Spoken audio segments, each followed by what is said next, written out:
Well, did Joe eat his Wheaties this morning? Time will tell, won't it? Did I eat my Wheaties? I think I did. I think I did. I think I did.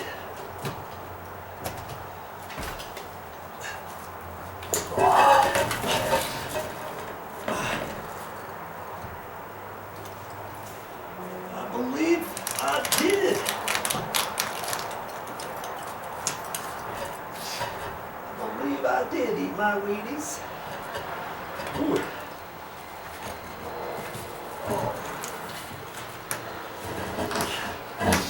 I don't want to crack that one off, do I? Ah, there. Oh.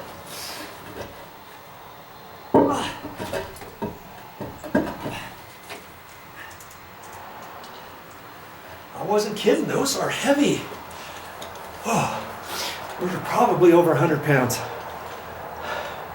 And I'm going to gently walk that over this way and set it down. Oh, man.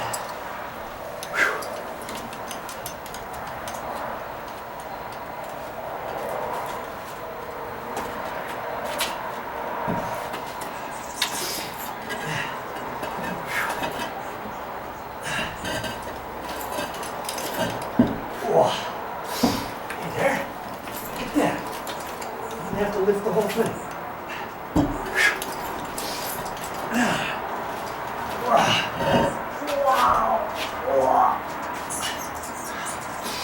Lift with your legs, not your back, when you're doing stuff like this. I also have my trusty back brace on. I've got a knee brace on. I got my gloves on. Whew. Now, before I do anything, what am I going to do? Yep. I'm going to take more sand out.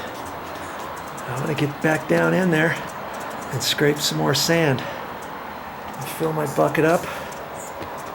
Oh.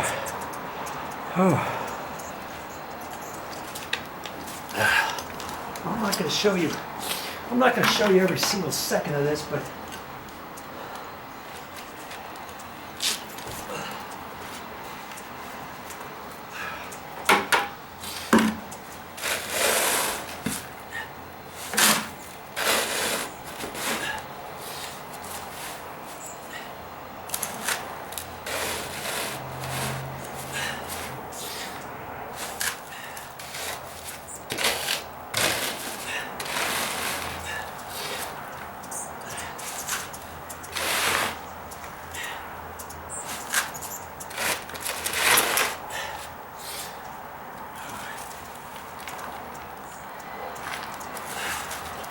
what that is, it was probably a little piece of trim or something. I thought they were using it as a shim or something.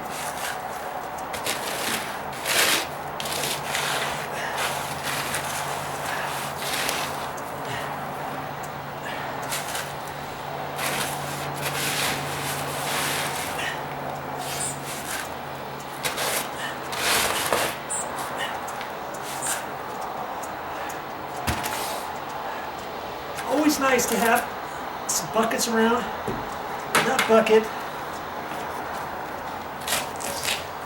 That bucket I ended up having to buy. I ended up buying that one at Lowe's, and the whole top edge broke because I put a lid on it, and I only used it a couple times. I bought the lid at Lowe's too, and it ripped off the whole top edge of the bucket, and I was going to take it back a few weeks ago. I was like, well, glad I haven't yet. But if you ever do any painting or sheetrock work around your place, and if you ever get a container, a 5-gallon container like that, or if you have some painters paint the exterior of your house and they got some 5-gallon buckets, ask them, hey, can I have your 5-gallon buckets when you're done, the empty ones? Open up, leave the lid off, let it dry, then you could peel the inside out, most of it, and then you can rinse them out, clean them out a little bit, and then you can have them for buckets. Put them in the garage, put them in storage, whatever. There's always a use for a 5-gallon bucket. Now that's where my danger zone was, because the 2x6s under here failed. This one's dropped down, that one's dropped down. And everything from here this way is still on there. I don't know if I trust them 100%, but they're still up there. They have not broken or anything. So I feel pretty confident almost. Once I get this next tile out of here, I can be a little less afraid of this thing. Okay? And those buckets, 5-gallon bucket, I'm only loading it about a halfway, because after that you got to struggle with it, and I don't want to do that. I still got some more sand to do. I want to do this before dark. It's already 4 o'clock. And anyways, you know, hey, remember I said, how do you eat an elephant? One bite at a time. Think of it as a mini project, M-I-N-I. Well, each one of these tiles I have to look at now. I have to break it down like a mini project, one tile at a time. I can just get that next tile up and clean that. It'll be better. You know what I mean? That's how I'm going to look at it from here on out. One tile at a time. Lift with your legs, man. Don't use your back. Don't use your back. Let's see if my Wheaties are still intact. I ate those Wheaties, enough Wheaties today. For this one here too. See, this one's failed this way, but it's still attached over here, so I feel a little okay over here. Kind of. Kind of, I said. Look at, oh yeah. Okay. Lift with your legs, not your back. You're gonna break your back, you're gonna strain your back, or anything like that. You don't want that. Now see, that one's got the black membrane right there. Take a look at that. See there? There's hardly any sand there. All the sand. And it's going to be interesting to see what else is underneath here. It might all be like that. This sand, I don't know, as it dipped down, little bits of it have gone right down to the deep end, right down in there. So, keep watching. I'll show you more. We'll get down to the bottom of this. I've decided to lean these up at an angle. These are over 100 pounds, maybe 120 pounds, I don't know. And they're hard to get up off the ground, and I really don't want to start maneuvering around on the ground and sliding them and stuff for fear that it's going to scratch the surface more so, and plus it's hard to lay them down without flopping them down and dropping them. Now these I know are just full pieces, so I don't really have to mark these at all. I did take pictures of the ones that are cut.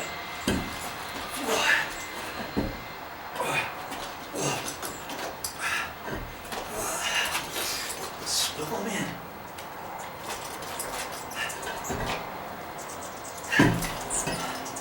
I gotta give myself enough room between them for my hand. Angle them out far enough. I don't want to scratch that up, and I don't want them to fall over.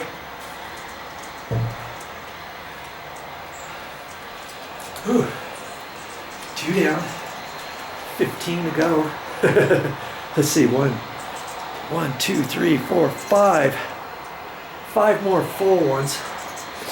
And I've got one here. I'll lift that one up right now. You see this one?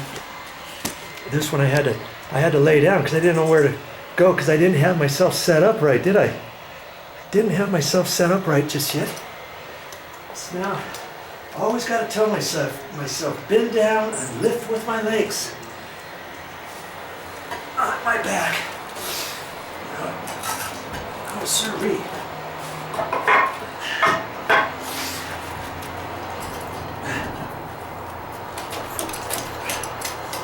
And could I lift them over there? Yeah. See, I'm resting them on my knees, but I don't want to just think, I'll just manhandle it over. I'm not 20 years old anymore. You know, I got to start working smart. Brains, not brawn. You know.